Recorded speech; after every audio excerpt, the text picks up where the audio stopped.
Hi అండి, అందరికీ నమస్కారం.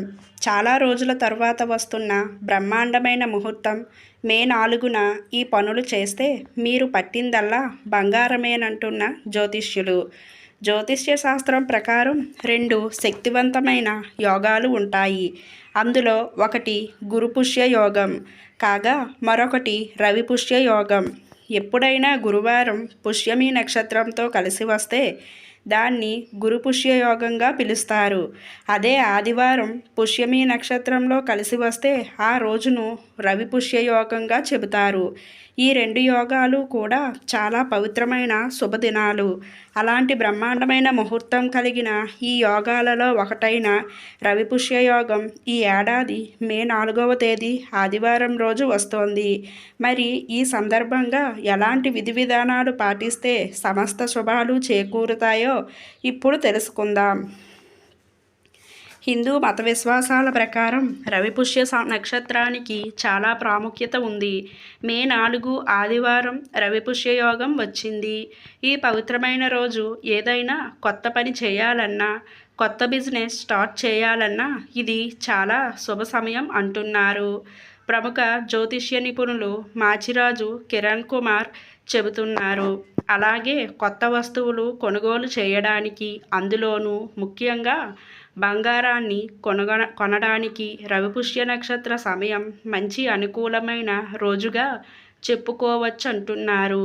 రవిపుష్య యోగం రోజు బంగారం కొనుగోలు చేస్తే చాలా మంచిది.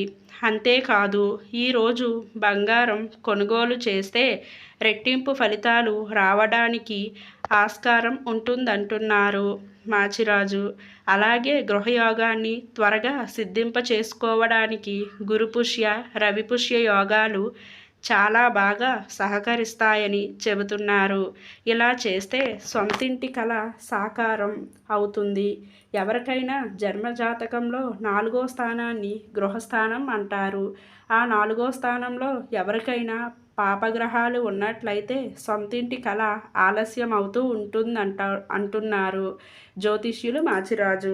ఎన్ని ప్రయత్నాలు చేసినా ఇల్లు కొనుక్కోవడం కానీ కట్టుకోవడం కానీ జరగదట.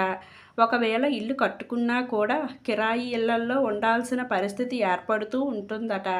అలాంటి సందర్భాల్లో రవిపుష్య యోగం రోజు ఈ చిన్న పరిహారం చేస్తే సొంతింటి కళ సాకారం చేసుకోవడంతో పాటు ఎక్కువ సంవత్సరాలు సొంతింట్లో ఉండే యోగం కూడా కలుగుతుందంటున్నారు.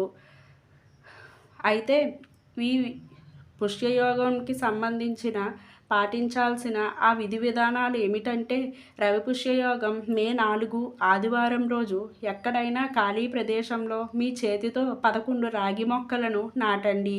ఆపై వాటికి నీళ్లను పోయండి. ఇలా చేస్తే మీ జాతకంలో చతుర్థ స్నానంలో ఉన్న పాపగ్రహాలు వల్ల ఇంటి సంబంధమైన సమస్యలు ఏమైనా ఉంటే తొలగిపోతాయి అంటున్నారు జ్యోతిష్యులు మాచిరాజు. అయితే రావి మొక్కలు అందుబాటులో లేనివారు 11 మేడి మొక్కలైనా నాటవచ్చు. ఆ రెండింటిలో ఏది చేసినా శుభ ఫలితాలు కలిగి తొందరలోనే గృహయోగం కలుగుతుందంటున్నారు. ఇల్లు మారాలనుకునేవారు రవిపుష్యయోగం మారితే చాలా మంచిదంటున్నారు. అదృష్టం కూడా కలిసి వస్తుందంటున్నారు. అలాగే ఉద్యోగం, భవిష్యత్తుకు సంబంధించి కీలక నిర్ణయాలు తీసుకోవడానికి రవిపుష్య యోగం ఉన్న రోజు చాలా బాగా సహకరిస్తుందని చెబుతున్నారు. ఈరోజు బైకు, కారు, ఇతర వాహనాలు కొనుగోలుకి విశేషంగా అనుకూలిస్తుందని చెబుతున్నారు. అయితే మరి మే 4 ఆదివారం పుష్యమి నక్షత్రంతో కూడిన రవిపుష్యయోగం నాడు ఈ విధి విధానాలు పాటించండి. సమస్త శుభాలను సిద్ధింప చేసుకుందని సూచిస్తున్నారు ప్రముఖ జ్యోతిష్యునులు నిపుణులు మాచిరాజు కిరణ్ కుమార్.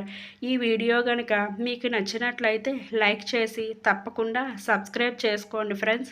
అలాగే పక్కనున్న గంట సింబల్ని క్లిక్ చేస్తే నేను పెట్టే మరిన్ని వీడియో నోటిఫికేషన్స్ మీ ముందు ఉంటాయండి. అలాగే కనుక తప్పకుండా లైక్ చేయండి, షేర్ చేయండి, సబ్స్క్రైబ్ చేసుకోవడం మాత్రం మర్చిపోకండి ఫ్రెండ్స్. ధన్యవాదములు.